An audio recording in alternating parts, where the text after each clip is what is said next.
કેમ ઉદાસ છો જયંતિભાઈ? હવે મારે તમને વાત કરવી ભગત. આ મારે તો અત્યારે કોઈ બળેતરાનો પાર નથી. આ મારો ભાઈ છે ને નાનો હિંમત, આ લોહી પી ગયો છે.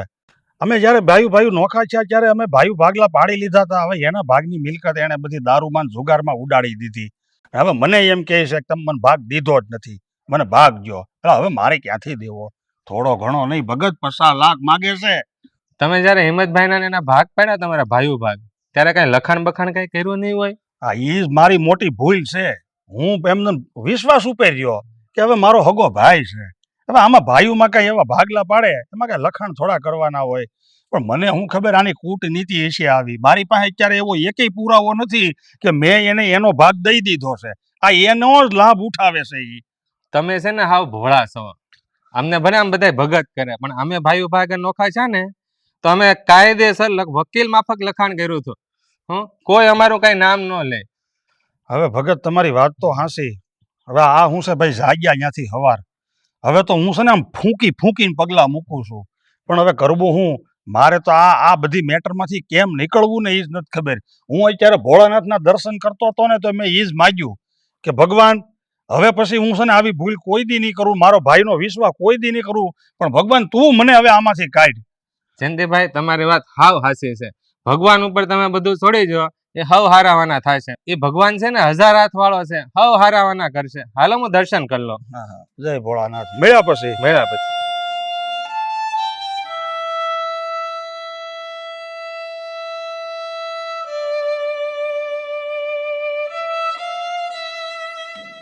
બા, તમે કેમ હતાશ થઈને બેઠા છો? તો બેટા શું કરું? એક તો આ છોકરાઓ કયા વિના જતા રહ્યા છે હિંમતને ઘરે. ઝઘડો ઓછો કરવાને બદલે એ લોકો વધારી રહ્યા છે. બહુ ચિંતા થાય છે મને. બા, તો છોકરાઓ પણ શું કરે? હિંમતભાઈ મન ફાવે એવું બોલે છે અને આપણા માન સન્માન પર કે આપણા સ્વાભિમાન પર કે આપણા સ્વમાન પર કોઈ આંગળી ચીધે ને તો ઘરના બાળકો કઈ રીતે ચૂપ રહે? શું કરવું એનું એ ખબર નથી પડતી. પોતાના ભાગનું તો બધું એ ગુમાવી બેઠો અને હજી એ વધારાનું માગે છે. ક્યાંથી લાવીને દઉં? શું કરું? સમજતોય નથી ને સુધરતોય નથી. બા, હિંમતભાઈએ છે ને જાતે કરીને પોતાના પગ પર કુહાડી મારી છે અને હવે દોષના ટોપલા બીજાના માથે નાખે છે. તમે જ કોને એ આ 50 લાખ રૂપિયાની માંગણી કરે છે. શું આપણે આપી દેવા જોઈએ? અને આપણે આપીએ તો ક્યાંથી આપીએ? આપણી પાસે પણ તો હોવા જોઈએ ને. હું એ જ વિચારું છું. શું કરશું? અને એ તો આવે એટલે કેવો ધુઆ પુઆ થતો આવે અને ગમે એમ બોલે છે જયંતીને તો. બસ મારે તો 50 લાખ જોઈએ જ છે. જો જાણે ઝાડ પર ઉગતા હોય ને આપણે એને ખંખેરીને આપી દેવાના હોઈએ. બા, આમાં તમારું શું માનવું છે કે હિંમતભાઈ આપણી પાસે જે 50 લાખ રૂપિયાની માંગણી કરે છે એ આપણે એમને આપવા જોઈએ? સાચું કહું ને તો આ રોજનું આપણને ચિંતા થાય. રોજ હવાર પડે ને આપણે વિચારવાનું કે આજે ગમે ત્યારે આવશે ને જયંતીને હેરાન કરશે ને આપણને બધાને હેરાન કરશે. એના કરતાં એક વખત એના મોઢા પર મારી દઈએ ને. પણ બા, આપણે આટલા રૂપિયા લાવવાના ક્યાંથી? તમે કહો, આટલા રૂપિયા તમારો દીકરો ક્યાંથી કરે? અને અમારે 2 દીકરા છે, અમારે એ લોકોના ભવિષ્યનો પણ તો વિચાર કરવાનો ને. ના રે બેટા, એમ માગ્યા કરીને એમ કહે થોડું આપી દેવાય. પણ એક વાતનો ડર છે, જો આપણે નહીં આપીએ ને તો એ કંઈ નવો બખેડો ઊભો ન કરે તો સારું. બા, એ બખેડો ઊભો કરે ને એનોય વાંધો નહીં. જો કદાચ આપવાનું થાય ને તો એનોય વાંધો નહીં. પણ મારા જવાન દીકરા છે, એની સાથે કંઈ હું આડું અવડું કર્યું ને તો હું મા તરીકે હિંમતભાઈને ક્યારેય માફ નહીં કરું. મને બહુ ડર લાગે છે હિંમતભાઈના આવા વ્યવહારથી. સાચી વાત છે બેટા, પણ હવે હું એમ કહું છું આમાંથી આપણે કંઈક નવો રસ્તો કાઢીએ તો કેમ? બા, વિચારવું પડશે, નવો રસ્તો કાઢવો પડશે અને હિંમતભાઈની આ બધી તકલીફોમાંથી આપણે છુટકારો મેળવવો પડશે. છોડો બા, સવારથી સાંજ સુધી આપણે એમના સિવાય બીજી કોઈ વાત જ નથી. હું રસોઈ બનાવું છું. હા બેટા. કોણ જાણે હવે આ હિંમત પુરાણ ક્યારે પૂરું થશે. ઘરમાં બધાયના જીવ અત્યારે ઊંચા રહે છે, રાંધેલા રખડે છે, કોઈ ખાઈ ન થકતું.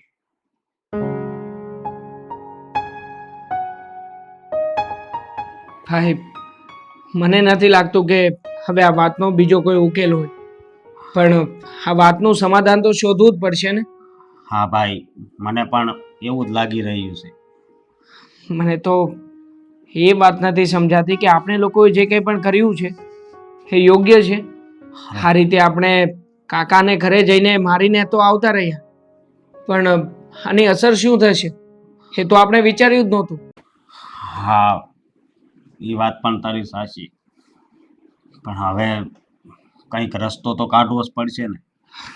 જુઓ, કંઈક રસ્તો તો કાઢવો પડશે એ વાત તો ઠીક છે, પણ જ્યાં સુધી કાકા પાછા ન વળે ને ત્યાં સુધી આપણો કાઢેલો એક પણ રસ્તો એ કામ નહીં લાગે. પણ એ સમજવું જરૂરી છે કે આ કાકાને આપણે પાછા વાળવા તો વાળવા કેવી રીતે? અરે ભાઈ, કેવી રીતે શું? પ્રેમથી. હું પ્રેમથી? હા, પ્રેમની ભાષા જો કાકા સમજતા જ હોત તો અત્યાર સુધી સમજી ના ગયા હોત, પણ આવું ક્યારેય બન્યું જ નથી મોટા ભાઈ. હા, એ વાત પણ તારી સાચી છે. જે માણસમાં નકરી નફરત જ ભરી હોય, એ પ્રેમ શું જાણે. છો મોટા ભાઈ, હા કાકાને જ્યાં સુધી સમજાવીએ ને તો કદાચ બનીને 1 કે 2 દિવસ સુધી ફરક પડે છે, ત્યાં સુધી બધું શાંત. પરંતુ જેવા એ પોતે જાણે પોતાના રંગમાં આવી જાય ને ત્યારે ફરી પાછું એનું એ જ ઊભું હોય છે કે લાવો મને આ આપી દો, મારો ભાગ આપી દો, મને પૈસા આપી દો. હા, તારી વાત સાચી છે. હા જો ને, પહેલી વાર હું જ મનાવવા ગયો હતો ને, અને માની પણ ગયા હતા, પણ ફક્ત 2 દિવસ માટે. પાછા હતા એના એ. એટલું જ નથી મોટા ભાઈ, હા જ્યારે મકાનના ભાગલા પડ્યા હતા ને ત્યારે પપ્પાએ આ મકાન રાખ્યું હતું, બાકીની તમામ પ્રોપર્ટી કાકાના નામે કરી દીધી હતી. પણ 2 કે 3 દિવસ થયા ત્યાં તરત જ કાકાએ ફરી પાછું નવું બાનું કાઢ્યું કે હવે મને આમાંથી મારો ભાગ આપો. અરે પપ્પા આપીને કેટલું કાપે, અને પપ્પાએ જે કંઈ પણ પ્રોપર્ટી આપી છે એ પણ કાકાએ કંઈ વધવા નથી દીધું, બધું ફના કરી નાખ્યું છે. હા, પણ એક વાત નથી સમજાતી કે આ કાકાને નકરું હરામનું લેવાની આદત ક્યાંથી પડી ગઈ છે એમ. ક્યાંથી? હા, બધું મફતનું મળતું હોય તો પછી શું કામને મહેનત કરવી? મહેનત તો કરવી નથી, અને બધું જ વગર માગ્યે મળી જતું હોય તો શું કામને ખોટી આ બધી માથાકૂટ કરે? એટલે કાકા છે ને દર વખતે અહીંયા આવીને આપણા ઘરનો દરવાજો ખખડાવે છે, આવીને પપ્પાને કહે છે કે મને પૈસા આપી દો. અને પપ્પા શાંતિમાં માનનારા તરત જ કાકાને રૂપિયા આપી દે. આ બધું હતું એની પાસે, બરોબર? બધું ક્યાં ગયું? દારૂ, જુગાર, સટ્ટો, બસ આ જેનું જીવન છે ને. હા, પણ જો હા છે ને મોટા ભાઈ, અત્યારે જે પૈસા માગી રહ્યા છે ને એ પૈસા આપી દીધા પછી પણ કોઈ ફાયદો તો નથી જ. નહીં. આ બધું એમાં જ જવાનું છે. હા, એટલે મને તો લાગે છે કે આપણે ખોટી ચર્ચા કરી રહ્યા છીએ. હા, કાકામાં કોઈ વાતનો ફેર નથી પડવાનો.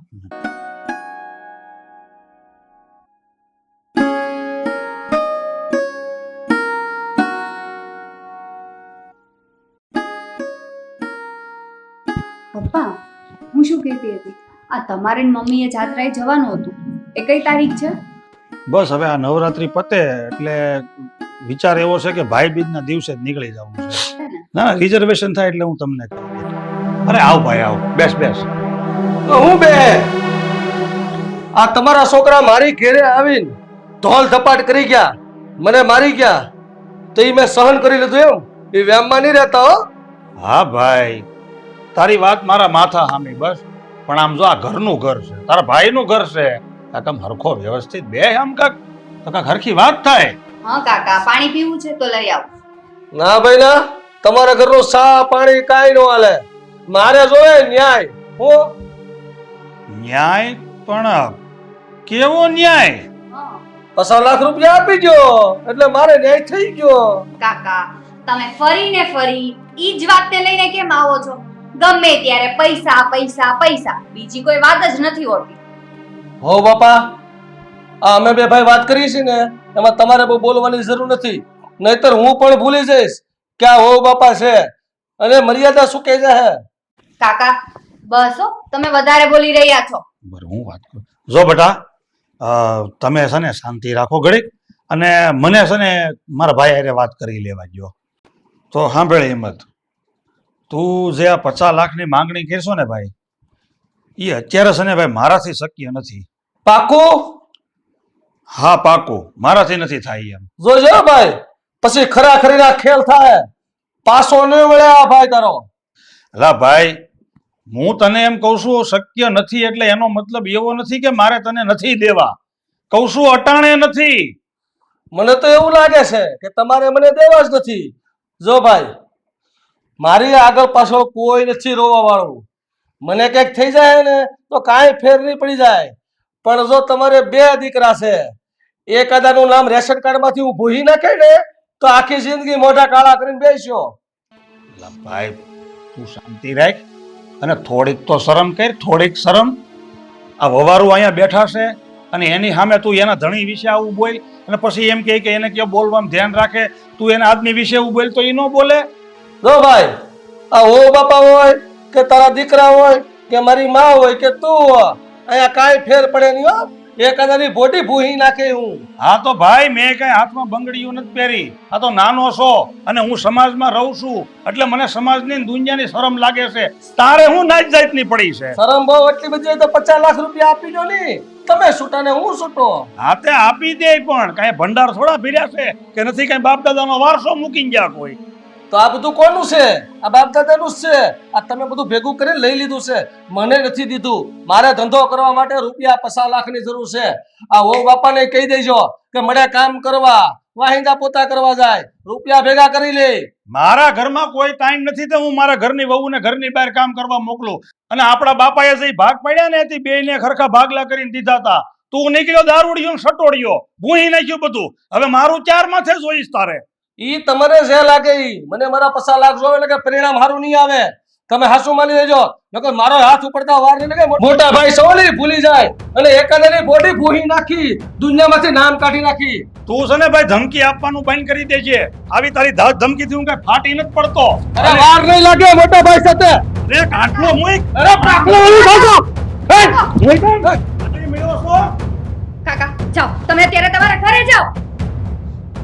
દાદુ નગર મારે પોલીસ ફરિયાદ કરવી જોઈએ. એ થાય કરી લેવાનું, અને આનું જો પરિણામ ખરાબ ન આવે તો મારું નામ હિંમત નહીં. અરે આ તો હજી મારા છોકરાને મેં મારા કાબુમાં રાખ્યા છે, નકર તારા દાંડિયા ખેડવી નાખે. થાય કરી લેવાનું કહું છું તમ તારે. હા, કરી લેશું. અરે ભાઈ કઈ ગડપણમાં તારું ભાંગી જાય તો રૂજાતા વાર લાગી જાય. મને એમ લાગે છે આ લોકોની એક ને ઓછા કરવા જો હે અહીંયા ભાન પડશે. ઘરમાં ભરાશા ગૌરવી તારા ઘરમાં. કાકા બસ.